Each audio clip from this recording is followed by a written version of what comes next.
Tout ça, moi, c'était pour vous demander, ouais, à l'heure d'aujourd'hui, plus ça va, tout augmente. Moi, les charges pour les familles, enfin tout, quoi. Et on a de moins en moins de services. En tout cas, le service est de moins en moins. Plus de qualité. Voilà, c'est proportionnellement, je suis pourtant pas un vieux.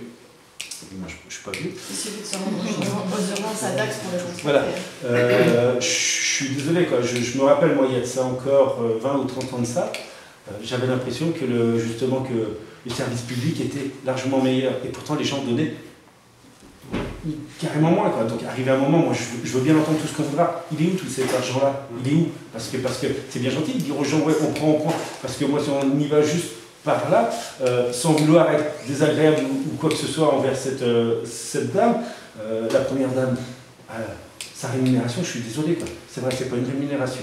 Pas de rémunération. Non, c'est tout, voilà. 450 000 €, c'est une fake news ou c'est pas une fake news, là?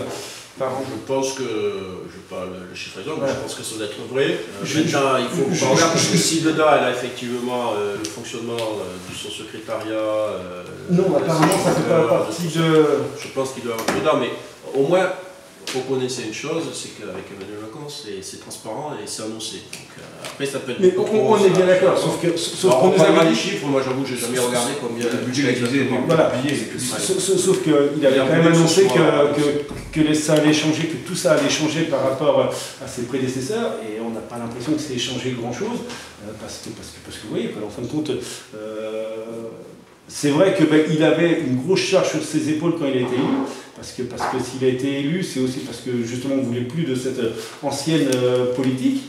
Et le problème, c'est que je ne suis pas le seul ici à le penser, parce qu'autrement je ne serais pas dans la rue. C'est qu'en fin de compte, on a l'impression qu'il continue ce qu'ont fait les autres, quoi. Donc si les gens sont dans la rue aujourd'hui, je pense que c'est parce que justement on en a marre de ça, quoi. C'est qu'arrivé un moment, c'est pas le tout de dire non, mais on va tout changer, parce qu'on change pour nous. Disons que nous, on nous dit, ouais, vous comprenez, il faut que vous soyez patient. Par contre, vous allez payer tout de suite. Par contre, pour ceux qui sont là-haut, c'est soyez patients, mais ils l'ont, c'est pareil, tous les avantages, par contre, ils les ont de suite. Et ils paieront plus tard. Donc, arrivé à un moment, ça serait peut-être bien de. Un exemple tout bête, on nous avait promis fin 2017 qu'on reverrait le régime général pour les auto-entrepreneurs et les gérants de SARL. Enfin, les gérants. Voilà, pour qu'ils arrivent sur le régime commun, qu'ils puissent bénéficier d'un droit au chômage et d'une cotisation retraite qui soit décente et une couverture sociale également.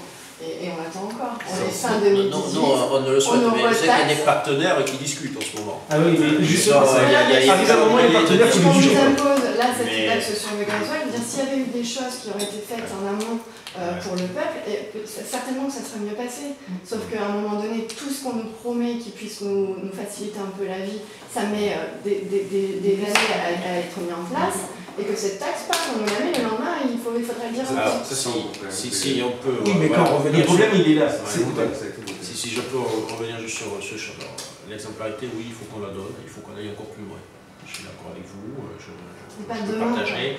Non, mais attendez, je vous ai dit, à mon niveau, ce qu'on a pu faire au sein de l'Assemblée nationale, je vous dis qu'on va baisser les limites parlementaires, je peux vous dire aussi, par exemple, que tout le nombre de collaborateurs dans les cabinets des ministres ont baissé. D'ailleurs, c'est très compliqué, parce que moi, il y en a un que j'essaye de joindre depuis avant-hier, mais il ne s'en sort pas, parce que quand vous êtes ministre, vous avez droit à 10 collaborateurs, tous confondus.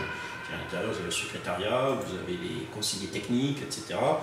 Secrétaire d'État, c'est 5, etc. Bon, donc ça réduit, et ça, Emmanuel Macron a voulu que ce soit clair, net et précis par cabinet, et il n'y a aucune dérogation, aucune règle qui change.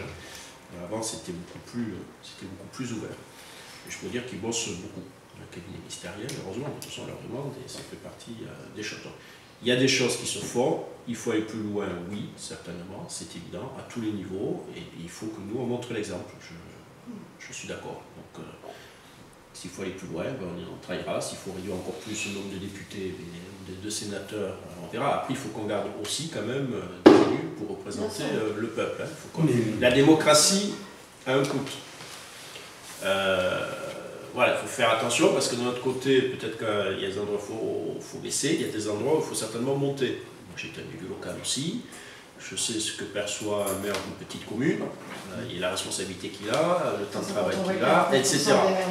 Donc il faudra aussi globalement que ça va être chaud prochaine qu'on se pose voilà, sur le statut de l'élu au sens large, qu'on y travaille. Valoriser, je pense, les maires, c'est important. Et qu'on essaie de trouver des solutions, que ce soit à tous les niveaux.